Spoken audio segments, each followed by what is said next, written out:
So, ngayon guys ay magtitimpla tayo ng Architects Cast, no? So, ang ihalo ko nga pala guys ay liquid tile primer kasi nauubusan ako ng Architects primer. So, wala namang problema yan guys, no? Kasi parehas naman silang solvent. So, ayan, haluin na natin guys, no? Kasi magmasilya tayo ng cabinet.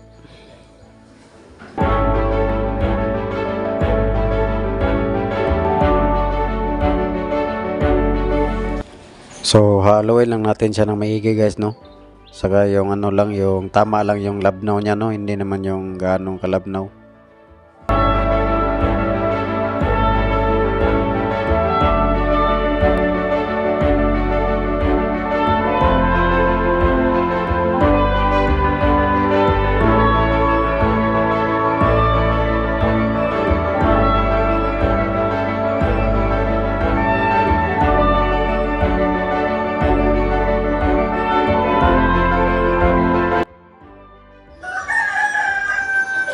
So hindi na pala ako nag-epoxy or body filler dyan sa mga siwang na maliliit guys, no, sa wall at saka yung sa plywood.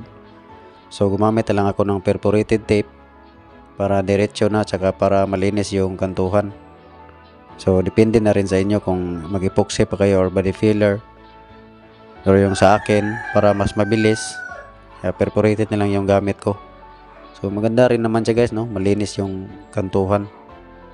Tsaka matibay din naman yung perforated tape. Makunat kasi yan.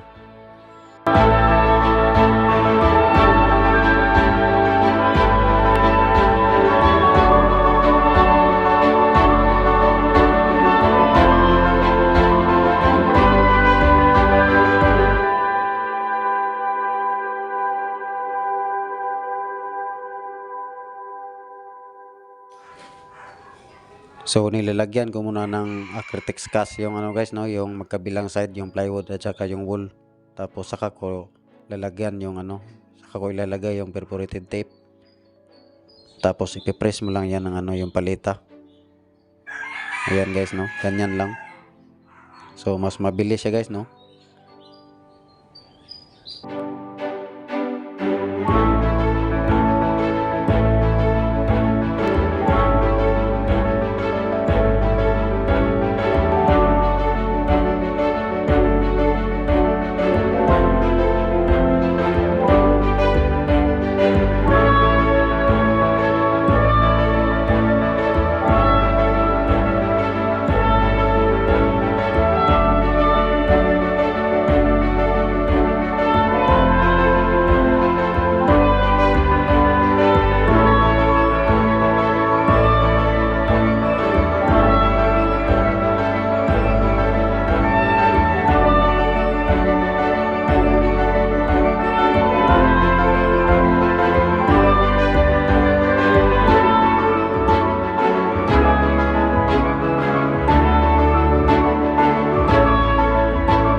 So pag sa plywood guys, no, sa mga cabinet, yan talaga yung ginagamit ko na masilyap kasi talaga yan, matibay saka pang matagalan talaga yung solvent.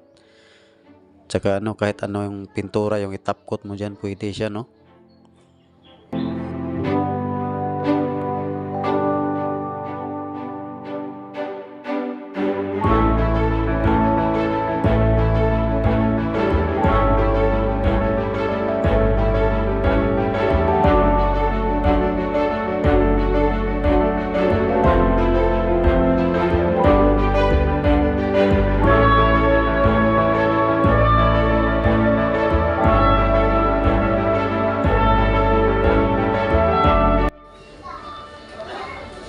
So yung iba guys no, naghahalo sila ng patching compound sa Acrytex cast kasi para para lumambot lihain. Pero ako guys, hindi ako naghahalo ng patching compound sa cast no, kasi sayang yung tibay ng cast kung haluan mo lang ng patching compound para lumambot siya. So sayang yung tibay at tigas niya guys no. So palalambutin mo lang sa pamagitan ng paghalo ng patching compound. So ang technique lang naman yan guys ay yung pakinisin mo lang yung pagmasilya para hindi ka mahirapan magliha. Tsaka dagdag na rin sa gastos yung maglalagay ka pa ng patching compound kasi mahal yung solvent base, tapos bibili ka pa ng patching compound para ihalo mo sa cast.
So ganun lang guys no, sana nagustuhan nyo ang aking video.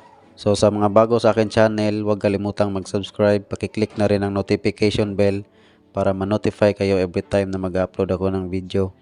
Saka pakipollow na rin ang aking page sa Facebook, Kidnans TV.